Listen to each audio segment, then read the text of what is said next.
Welcome to this episode of the Wholehearted Business Show. I'm Laura Agar Wilson, and today we're going to be looking at the million-dollar question when it comes to having a coaching business. How do you get more clients? I'm going to be sharing lots of tips in this episode, lots of things to think about. We're going to look at it from lots of different angles, but I hope you find something in this episode that is really useful for you. So the first thing that I want to talk about when it comes to getting clients is to really clearly communicate what makes you different. There's lots of coaches out there. There's lots of other people doing similar things to you, probably, because, there's lots of us, and that's absolutely fine. But what I see with a lot of coaches that they're not doing is really clearly through their messaging is communicating what makes them different or what makes their approach really. So the example that I often use with this is around baby sleep coaches. I have a daughter who's, as I record this, who's 20 months old, and I was looking at sleep coaches, and there's one particular sleep coach who is called Care It Out.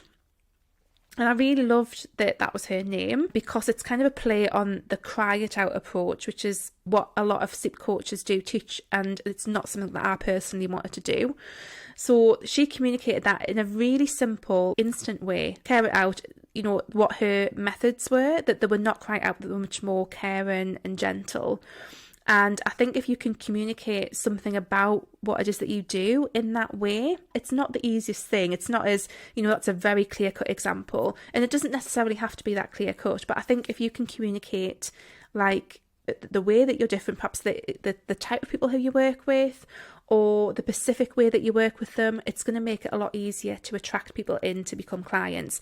People want to work with people where they feel understood. It's that sense of belonging. They want to work with people because it's a reflection of something that they believe, part of their values and things as well. So it's really interesting just to think about what makes you a bit different perhaps from other people. It's not the easiest question to answer, but it's a really interesting one to get into. So that's the first thing that I would think about when it comes to getting more clients.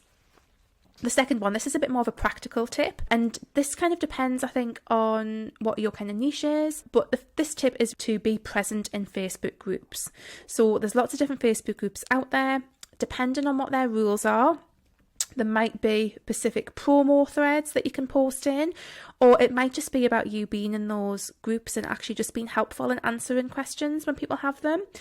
One of the things to do is, if this is part of your strategy, being present in Facebook groups, is to make sure that your personal Facebook group profile is very clear about the fact that you're a business and how people can contact you and find out more about working with you.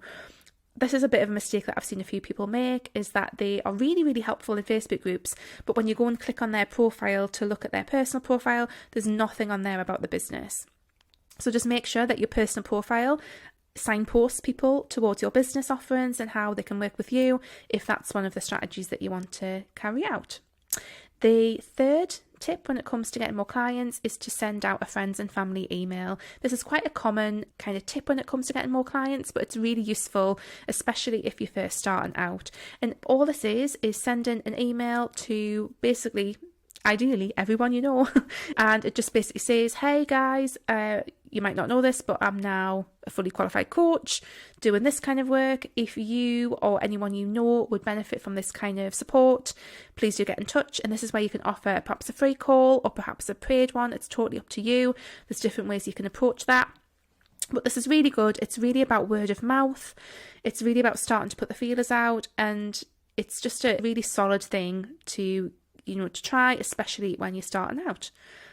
The next tip is to follow up with past clients. So if you've had any clients in the past, or if you've had anyone who's expressed an interest but who hasn't perhaps gone through with working with you, just make sure that you're doing some follow-ups. You can put this into your calendar to remind you, so that like a few months after working with someone, you get back in touch with them and just ask them how they're getting on and if you can support them in any other way. You can also do this for people who have perhaps expressed an interest but haven't gone the full way and opted in for your whole coaching package. But it just is a really good way of keeping in touch with people, those people who have already worked with you, they've already have that connection, they already know that you get them results, so they're really great people to follow up with to see if they want to continue as a client or to start a new package basically. The next tip is to look at referrals and to create some kind of referral network.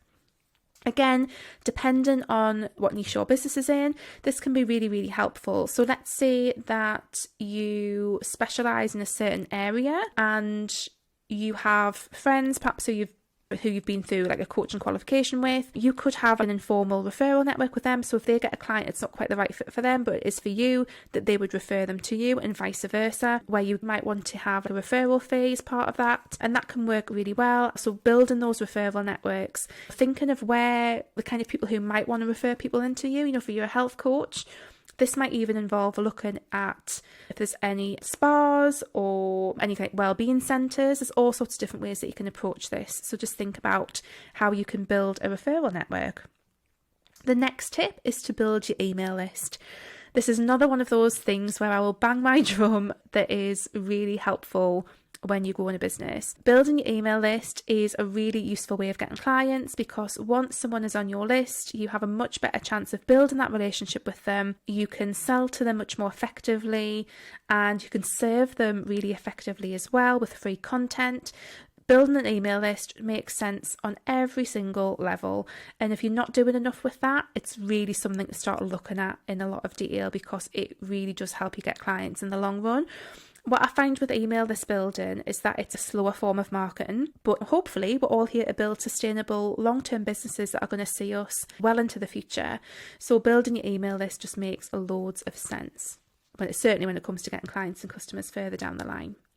The next tip is to network. So hopefully, now that we're starting to come out of the pandemic a little bit, dare I say it, we're starting to do more in-person events and things.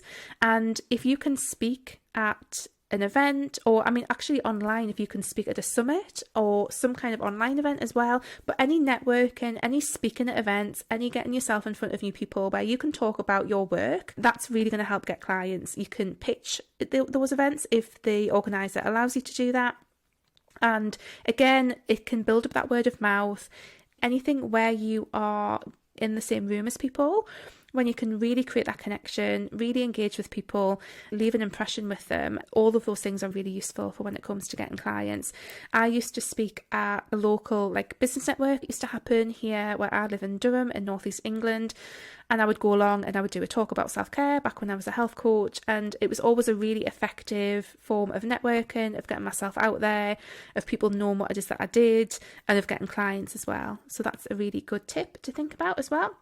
The next one is to run a free or low-cost workshop. So this can be an in-person one as well, if you feel that that's something that you want to do, or it can be an online one. But free workshops can work really well. You can help people in that workshop, you can share your expertise, people can get to know you better, you can share how you do things, and also you can pitch your one-to-one services to them as well. So running a free workshop or event can work super well too. Another tip is to use SEO strategically. I actually think SEO can work so well if you are quite a niche business. It might sound really scary, and I'll be honest, SEO was something that I did not even look at for years in my business, and I kind of wish I had, because it just freaked me out, and I just thought, well, there's no point, there's loads of stuff on Google. But over time, I've kind of started to see actually how effective SEO can be. So if you're not familiar with SEO, it's search engine optimization. And this is about getting your content seen in Google when someone searches. So using SEO can be just such a super useful way. If someone's Googling something and you come up, there's a natural in there with that person in terms of them becoming a client. Something that I've also had one of my clients did was she took out a Google ad, and she actually got clients off the back of this $50 ad or whatever it was. Looking at those kind of things can be really interesting and helpful as well. So just don't forget SEO. It can actually be something that can be quite effective. I do cover SEO in my blog school program, so that's something that you want to dive into a bit more. Do check that out. I'll make sure that there's a link in the notes that accompanies this episode, so you can find out a bit more about that. The next tip is to use social media strategically. The thing with social media is we post on social media, but that's not always enough to get clients, just posting random stuff on social media. We need to have a bit of a strategy about how we're going to show up. So that strategy might include making sure that we are actually sharing the fact that we have a one-to-one coaching program and that we can take on clients. It might also include sharing testimonials. It might include making specific offers to people who follow you. It's also going to include sharing content that reflects the things that make you different, like your message. So posting on social media is great, but you need to have a bit of a strategy with it. And also another reminder that I would say social media is a slower form of marketing. That's not to say not to do it, but it might take a bit longer to see those results as well. The next tip is to look at Pinterest. So Pinterest is one of my favourite places to hang out online. It might be your client's favourite place to hang out online as well. I've gotten a number of clients through Pinterest. I've had a number of my clients get their clients through Pinterest. Just like with social media and with SEO, you know, this is an email list building, these things interconnect. It is a bit of a slow burn. But if you're building a sustainable business and you want to bring leads into your business on a sustainable, ongoing basis, Pinterest can be a really good place to look. I also have a course on Pinterest, which is called Pinterest Magic, and I will leave the link to that below as well if Pinterest is something that you want to dig into too. We also cover a little bit of Pinterest in Blog School. So if you just want to dip into Pinterest, then check out Blog School. But if you really want to get into Pinterest, then check out Pinterest Magic. And finally, the last tip is to actually talk about and ask people to get in touch when you have a one-to-one program. And I do this as well. I forget to ask people if they want to work with us. I forget to talk about what it is that I do. And again, we can get so focused on like providing value, providing free, awesome content that we forget to actually mention to people that they can work with us. So that's a final tip, is just to make sure that you are consistently, and even to the point where if you put a reminder in your calendar or a reminder somewhere in your weekly plan, that you are going to share that you have a one-to-one coaching package and that you are open for clients. Just make sure that you are doing that on an ongoing basis. It's really important so that people know that you're a business, they know how they can work with you. You've got a very clear call to action on things, that people know what they need to do if they want to sign up and start working with you. Yeah, just make sure that you're talking about what it is that you're doing. You're sharing testimonials, sharing social proof, and those things are going to help. So that's a quick run through of some of my favourite ways to get more clients. I do have another strategy which works so incredibly well, which is based around offering power hours. And if that's something that you want to explore, I've actually had my clients have done this, and each time they've done it, they get loads of clients. I have a client who got like 6 clients from doing one round of these power hour calls. And if that sounds something interesting to you, do check out the link below. If you're listening to this on the podcast, do hop over to Instagram or to the show notes that accompany this, and you'll find the link to my power hour live round. And we're going to cover everything that you need to know about setting up these calls, about how they work so well for getting clients, and it's going to give you the whole strategy, lots of swipe copy, lots of stuff that you can use to make sure that these work the way that they're meant to work to help you get clients. So if you want to get more clients, do check that out. It's going to be fab. We're going to do a 2-week live round, so check that out and you will find out more information about that, and do join us because it's going to be fab, really awesome, really good time to do this kind of work, especially in advance of January. But even to do things right now, you can offer some of these power hour calls right now. But we're going to cover the entire strategy, the entire way to set these up, to do it the right way, to make sure that they're actually going to get clients off the back of them as well. But I hope that you found these tips helpful. Do let me know what your thoughts are. Do go out there and try 1 or 2 of these out. Let me know if you get some clients off the back of it. And yeah, and as always, if you're watching this as a YouTube video, do leave me a comment. If you're reading this as a blog post, please do leave me a comment on the blog as well. And if you're listening to this as a podcast, do leave me a review. That would be awesome. And do, of course, come over and say hi to me on Instagram. I'm wholeheartedly Laura over there too. But I hope you have a fantastic week. I hope that's given you loads of ideas, and I will catch you the next time. See you later.